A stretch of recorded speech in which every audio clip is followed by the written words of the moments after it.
Hey, greetings, friends. This is Sam Collins, the coding and billing expert for you, for the chiropractic profession. Let's make sure we have a good understanding of what happens when we get an audit or a request. What goes on? What should we do? How do we be prepared? I want to make sure you can do this with some semblance of comfort, but also with preemptive ideas of things to prevent what's going on. So let's go into the slides. Let's talk about what do you do if you are audited? When you receive that dreaded letter, I don't care who it's from, it could be from a regular insurance, Medicare, or otherwise. The first thing I will say always when you get an audit, do not panic. Often people get more upset. It's like, relax for a second. Think of it. You're a good provider. You're giving good services to your patient. You're doing so eloquently. You're doing it with fairness. You're doing it with your best practice. So, first and foremost, don't forget that. Do not panic. What is someone looking for when they're auditing? Often it could just be random. It's not something that they're picking on you for. And simply, an audit is just verifying the services that were provided. Here will be the thing.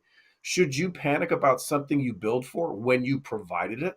Realize audits often are not about medical necessity. In fact, almost never. Now, remember, I'm on the reimbursement and coding committee for Optum Health. And when we go through our yearly, one of the meetings anyway, on our yearly things, they talk about audits. Truthfully, they never get into medical necessity. What it's always about is whether or not the services that were billed for and paid for were provided. So when you first get a request, don't panic. Let's read through it. Let's see what's going on. If you're a network member with me, that's the first thing you got to do is call me. What are they requesting? Let's look at what type of claim is it? Is it Medicare? I mean, for Medicare, if they're requesting records for an audit, you know what they're looking for? Is there a subluxation? Is there manipulation to that direct area? That's pretty much it. So first think of what type of claim is it? What data are they asking? Are they asking for records? Are they asking for some other information? And what patient and or patients are they requesting from? Often begin the panic starts because you think, oh my God, I've done something wrong. Not necessarily, not at all. You have to think of it's what's in your records. If they're requesting records, if you will, or it's auditing, they're going to look for what was on the claim and or paid for. And did you document it? Was it properly there? Realize it doesn't have to be perfect, but just reasonable. Now, keep in mind, there's some things you want to be mindful of that what can set off an audit. And I'm not panicky about audits at all. If you've worked with me at all, you'll know I'm going to be, whoa, slow down here. However, there are things that can kind of set you up for an audit, and it doesn't mean it's wrong, but it's something to be prepared for. So, by example, if you drive a flashy Lamborghini, I would suspect you want to drive a little more calmly because your car is going to show up more. So you don't want to be speeding around. Doesn't mean that you're speeding, but the car's appearance may be.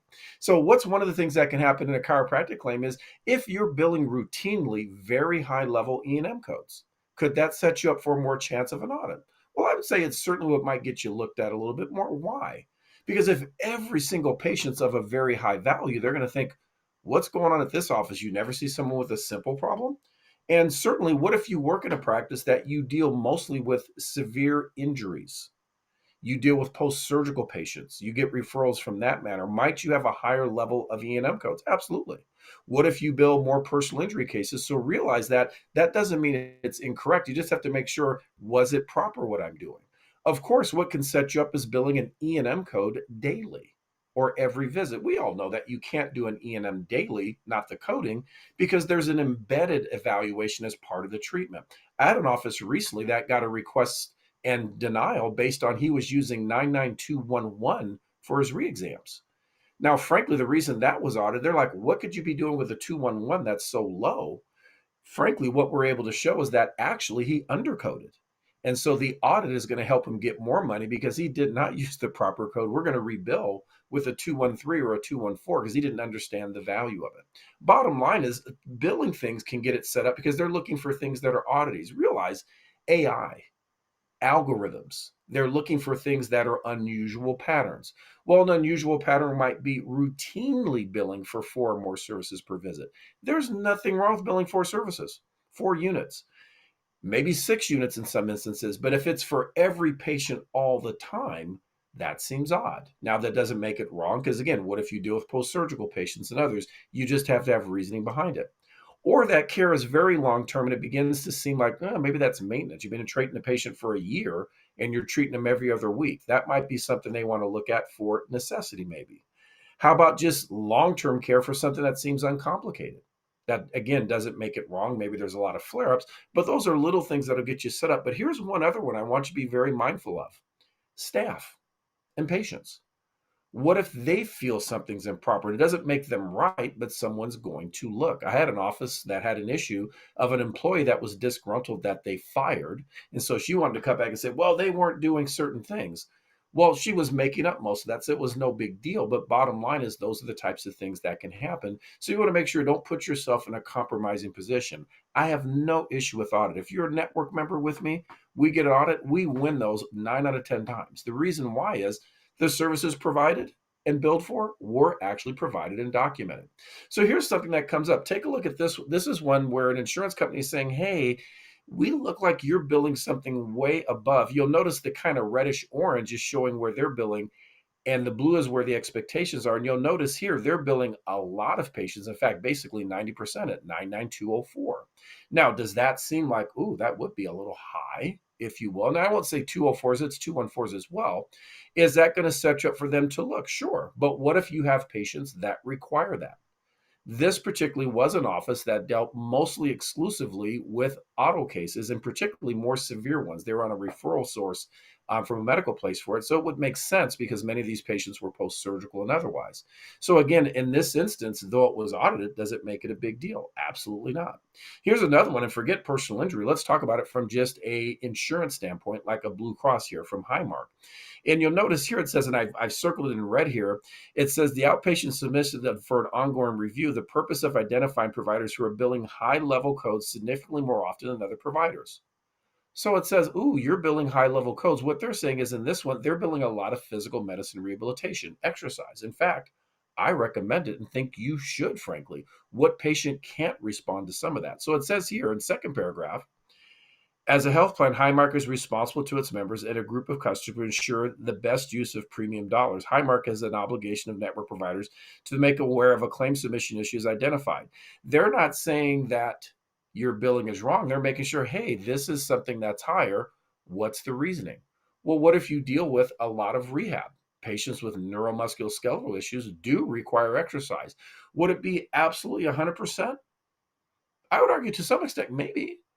But maybe not as much for some as others. Depends on what's coming up with it as far as severity, but certainly not anything to panic when you get this. You're thinking, oh, maybe I better not bill for that. Absolutely not. If you provide and it's necessary, I would. You'll notice this comes from my United Healthcare meetings with Optum Health. And you'll notice most of the issues here, illegible documentation is not an issue. Service not documented, not a big issue. Notice the big issue, timed services. So one thing I'm going to implore you is making sure that if you're doing a time service, make sure it's well documented. That's mostly where we're going to lose. So I'm going to say, take a moment. I'm using my Jerry Maguire theme here. Help me help you. Well, here's a couple of quick things to do. Best practice for audit protection, always think of this preemptively. Were the services reasonable and necessary? Be careful if you say, I do every patient the same way no matter what. Not every patient, maybe every patient with a certain type of condition, I would agree. So make sure that all services billed are documented. By example, if you're doing an E&M code, ensure that it's based on the level. Is it medical decision making or is it going to be time? Remember, an E&M code can be chosen by time, but also medical decision making. Remember, someone with trauma automatically qualifies for a 203. What about a person with only one complaint? Well, that's a 202, but multiple complaints 203. So it can be more than just time. Of course, CMT codes make sure that you're using the proper one.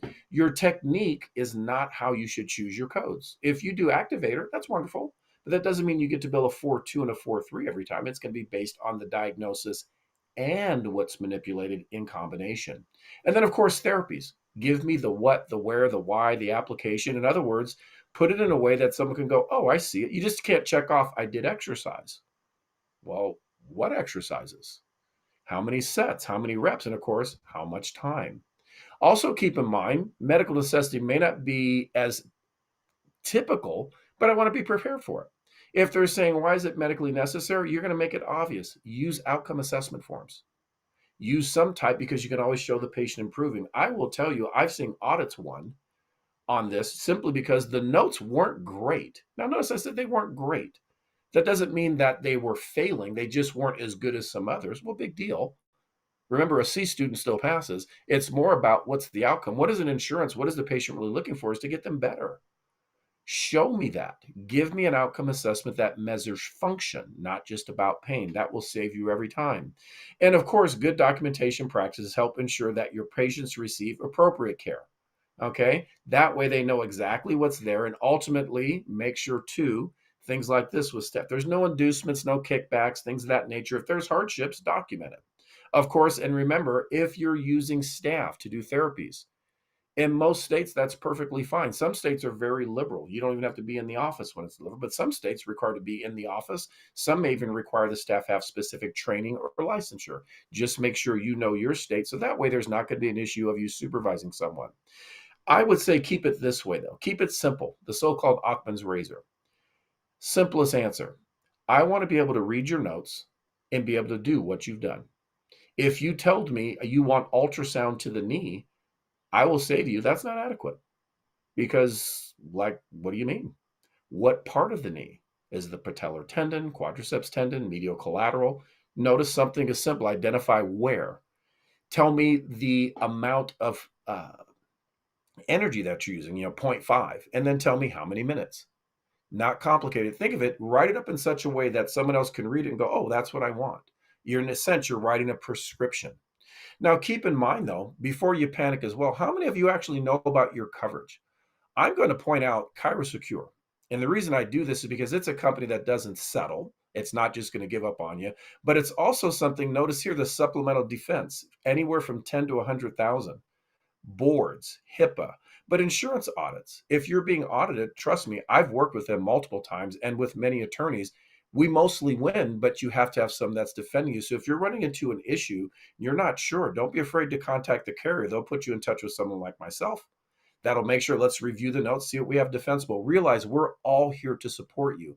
Check your malpractice. Probably don't have this. This is one of the things I'll say is excellent about this company. And of course, me at HJ Ross, that's why we do continuing education. We do the network. If you're a network member, you know what I do with you every year? I audit files. I want to make sure if there's something we're not doing correctly, let's correct it. Because if we preemptively correct it, if they post audit, often that makes it go away.